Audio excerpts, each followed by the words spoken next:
RMSA സ്കൂളുകളോടുള്ള അവഗണനയ്ക്കെതിരെ highway ധർണ സംഘടിപ്പിച്ചു. ചൊവ്വാഴ്ചയായിരുന്നു പരിപാടി. School സംരക്ഷണ സമിതിയുടെ നേതൃത്വത്തിലായിരുന്നു ധർണ. പി കരുണാകരൻ MP ഉദ്ഘാടനം ചെയ്തു.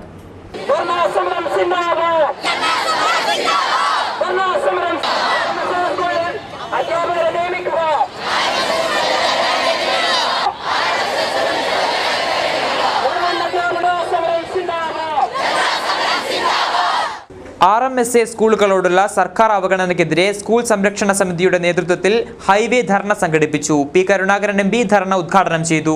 യഥാർത്ഥത്തിൽ നമ്മുടെ രാജ്യത്തിലെ ആയിരക്കണക്കിന് കുട്ടികൾ നമ്മുടെ ജില്ലയെ സംബന്ധിച്ചിടത്തോളം വിദ്യാഭ്യാസ രംഗത്ത് അവർ മറ്റ് സ്കൂളിൽ പഠിക്കുന്ന കുട്ടികൾ അവർക്ക് ലഭിക്കുന്ന ഒരു ആനുകൂല്യവും ലഭിക്കാതെ പ്രയാസപ്പെടുകയാണ്. ഈ എല്ലാ ഉത്തരവാദിത്തങ്ങളും ഏറ്റെടുക്കേണ്ടത് രക്ഷിതാക്കളാണ്. അത്തരം ചുറ്റുപാട് ഇതിനെതിരെയുള്ള ഒട്ടേറെ പ്രതിഷേധങ്ങൾ നടത്തിയിട്ടുണ്ട്. മുഖ്യമന്ത്രിയെ നിങ്ങൾ കണ്ടിട്ടുണ്ട്, വിദ്യാഭ്യാസ മന്ത്രിയെ കണ്ടിട്ടുണ്ട്, കളക്ടറെ കണ്ടിട്ടുണ്ട്, DDC യോഗത്തിൽ ഈ പ്രശ്നം ഉന്നയിച്ചിട്ടുണ്ട്, എല്ലാ MLA-മാരെയും വിഷയപ്പെടുത്തിയിട്ടുണ്ട്. പക്ഷെ ഇതൊന്നും അംഗീകരിക്കാൻ കേന്ദ്ര ഗവൺമെന്റോ സംസ്ഥാന ഗവൺമെന്റോ തയ്യാറാകാത്ത ചുറ്റുപാടിലാണ് ഒരു സൂചന എന്ന നിലയിൽ നമ്മുടെ രാജ്യത്തിലെ നമ്മുടെ ജില്ലയിലെ RMSA കുട്ടികളും അതുള്ള രക്ഷിതാക്കളും വേണ്ടി എത്തിയിട്ടുള്ളത്. സ്കൂൾ സംരക്ഷണ സമിതി ചെയർപേഴ്സൺ E പത്മാവതി അധ്യക്ഷത വഹിച്ചു.